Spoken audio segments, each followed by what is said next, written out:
Time now for sports on 104.7 The Cave. Here's Ned Reynolds. Mike, the intern Ned Reynolds in the studio Tuesday morning. Kansas City Chiefs looked like they only had to play one half of football last night, but even then still just dominated the Commandos. That first half was a little scary for me, but whatever adjustments they made at halftime definitely worked. Well, the adjustments were waking up. Yeah, like I said, it was like they didn't show up to the game until about 8:15. But when they did, they weren't ready to play, Mike. You could almost see it in their warm-ups on the field, laughing, and which is fine. You know, you can be lighthearted and all that sort of thing, but you better be ready and concentrate on the game. And I don't think they were. And the Commanders, well, they were making the best of what they had, which wasn't a whole lot. Mariota is a good quarterback, but he certainly is not Jalen Daniels at all. Daniels was there, and he didn't dress out for the game, but he was there on the field. And when it came down to the first half, the Washington Commanders played the Chiefs pretty much even up. But in the second half, that's when I think Andy Reid had a little, let's get together and come to whatever the circumstances are, the point of the game, meanie. And they did meet, of course, in the locker room, and they came out firing, especially Patrick Mahomes. He completed 3 touchdown passes all in the second half. He was 25 of 34, and that's just under 300 yards passing, and most of it was in the second half. He also gave up 2 picks in the ball game. But I think probably the overall diversity in what the Chiefs ran on offense. Pacheco had, almost 60 yards in rushing. The team had 432 total yards on offense, and that's pretty doggone good. And Travis Kelce. Now here's Kelce. Now, this is not to make light of what he did. He had 6 catches and played very well, but he's also playing against a very fractured defensive backfield in which the guys are young and they aren't ready and they didn't know what patterns he was going to run, and they covered him. They couldn't cover him. That was the key. And the Chiefs come away with a very big win.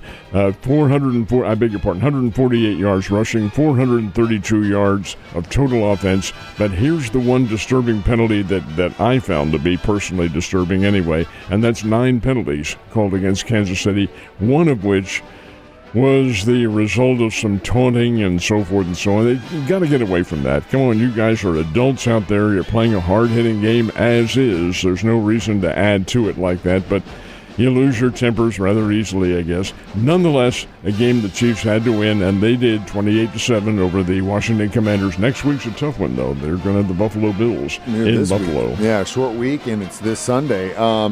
It's in reference to the Rasheed unsportsmanlike call. I honestly, and it's so funny that Buck and Aikman were so quick to vilify that guy, but if you look at the slow-mo, he actually is trying to throw it to the ref who's on the other side of the player. That's what he said. He just wasn't looking. He wasn't looking, and obviously,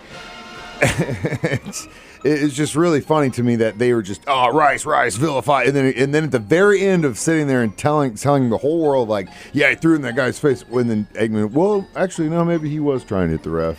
I don't know. They seemed a little down on the Chiefs last night. It's debatable. Well, the 9 penalties, I think, says it all right there. Only a few weeks removed from a game in which they had no penalties called. Now, wait a minute. How does that figure? Anyway, the ball game was one that the Chiefs did have to get under their belts, and they did. It was a workmanlike performance. There was nothing really spectacular about the game, and you kind of felt that was going to happen against a team over whom you're about a 10.5 or 11-point favorite. That's going to happen. Now, the Chiefs had better be ready to play against the Bills. Buffalo will be ready for them in Buffalo, although Kansas City has won there before and won in the playoffs there before.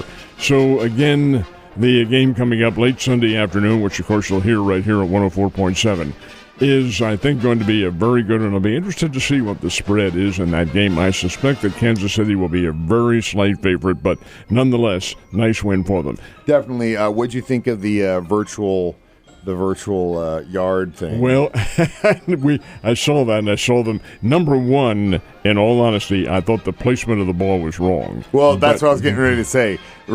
Regardless of the virtual measurement, if you don't place the ball correctly, there's nothing virtual about it. No. I thought, and that was the other thing.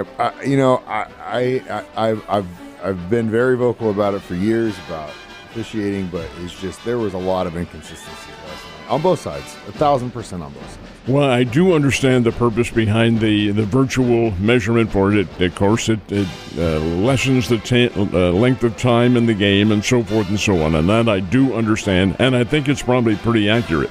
But what isn't accurate is the visual perception that the linesman has in placing that ball. And I thought he perhaps robbed the Commanders a little bit of a few. It was only 5 inches. For heaven's sake, that was the measurement. That was 5 down inches. to the placement. And Rasheed's run into the end zone where they called it back to the 3. He was more like at the 1. And there was multiple bad placements last night. And again, like I said, I just want consistency across the league. I don't care if it's for or against us, but Right. it was. You see, and that's where you're wrong because they are consistent. They're consistently bad. Well, yeah, if that's what we're gonna say. But I mean, it's mind-boggling. The other question I had: what justifies a reception? McLaurin's catch in the end zone was amazing, but at what point does he actually have possession of the ball? Is it when it touches his hands? Because that's literally what they called possession, not when he pulled it in. Because to me, if it's just in your hands like that, that's not possession until you pull it in. When he pulled it in, he was out of bounds. Well, the rule is if the ball crosses the goal line in possession,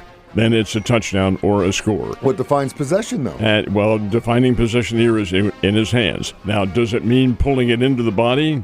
I don't know. Like I said, there was a lot of, and that's the other thing. I mean, we have an incredible receiving corps in Kansas City, but man, the Commandos, those guys were making catches last night where it was like, I wish we'd make one catch like that a game. Jeez Louise. Well, they had to because Mariota was not on target as such. Now, he completed 21 passes and did have a touchdown catch, but he's no Jaden Daniels. If they had Daniels in there, and this is but he presents a double threat because he's so doggone quick. But be that as it may, it's a nice win, and the Buffalo Bills are next. Yeah, again, we got a short week.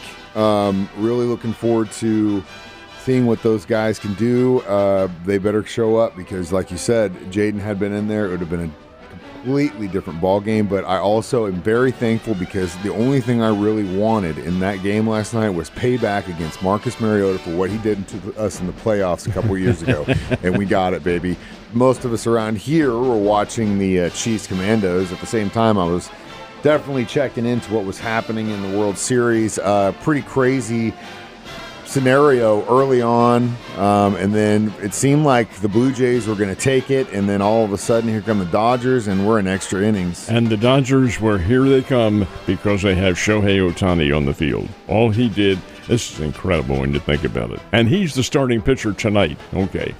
He reached base 9 times last night. That's a World Series record, 9 times. How did he reach base? Well, he hit 2 home runs, number 1.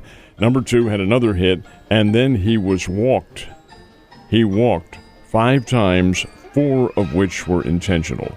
1 of which was the 2 outs and nobody on base, and they still walked him. And I think John Schneider, the Toronto Blue Jays manager, had the best description. He says, hey, look, we're taking the bat out of his hands. We don't want that guy beating us, and he's going to. He is that good a player. 2 home runs last night, 1 of which in the 7th inning tied the game and sent it into extra innings. The game went 18 innings last night, folks. That's among the longest. Matter of fact, it ties the longest game in history. Dodgers and the Red Sox back, I think it was 2011, if I remember correctly. And Freddie Freeman wins the thing on a walk-off home run. That's another World Series record because it's the 2nd consecutive series in which the same player has hit a walk-off home run. He had a walk-off grand slam last year against the New York Yankees. Incredible. Freddie Freeman's a money player. He bombed one in the 18th inning. Now, the game ended at about 10 till 2 our time here, somewhere around there. Now, the question is, were you awake to watch it? And that's a question pointed at me, and the answer is hell no. I was like, you were about to wake up for the day by that point. That's just it. It's my wake-up. It's almost up. Get looking for some peanut butter crackers. I really, really hope the Blue Jays can get something, but it felt like last night they were throwing a lot at the Dodgers, and if it didn't work, they're real behind. There's another stat in there that I think is exceedingly descriptive of what the Blue Jays are capable of doing. They have people on base. There's no question about that. But they left on base 19 runners. Well, there's always going to be a lot in an extra inning game like that, especially 18 innings. But you can't leave 19 runners on base. and expect to come away. Anyway, 6-5 is the final score. The Dodgers win the game. The Dodgers are up 2-1 now, and they send Shohei Ohtani. He does everything. He's going to be doing the pitching tonight. His last time out, he only struck out 10, I think it was, in 6 innings, and they took him out of the game for rest purposes, I guess. But the fact of the matter remains, he gets the start tonight. He's very, very tough. I think Toronto comes back. Now, that's not to say they're going to win tonight, but I think they make a good call for themselves. They're a good team. They've got some very good players on there. Vlad Guerrero Jr. is a terrific player. But the fact of the matter remains that I don't think anybody's as good as the Dodgers, and I think they're going to win this whole thing. Hope you're right, sir. We've got St. Louis Blues. They did play last night, yeah, or at least they alleged to have played. Again, it seems like these teams, the last couple games, are almost scoring touchdowns on these guys. Their defense is a little shaky. Played the Pittsburgh Penguins in Pittsburgh last night, and the Penguins win it by a score of 6-3. Penguins are off to a pretty good start. They have 7 wins already, and the Blues have 3. The Blues are now 3-5-1 on the year, 3 wins, 5 losses, and a tie. They need to show a little bit more consistency, but it's still such a early going in the season, Mike. And you might remember the year, and it's 2019, when the Blues won the Stanley Cup. They were in last place at the Christmas season and came back to win. So you never can tell what's going to happen. These are pros. And it is definitely a game of attrition, and the team that's healthy and fast usually wins the whole damn cup. Ned, have a great Tuesday. I'll see you tomorrow.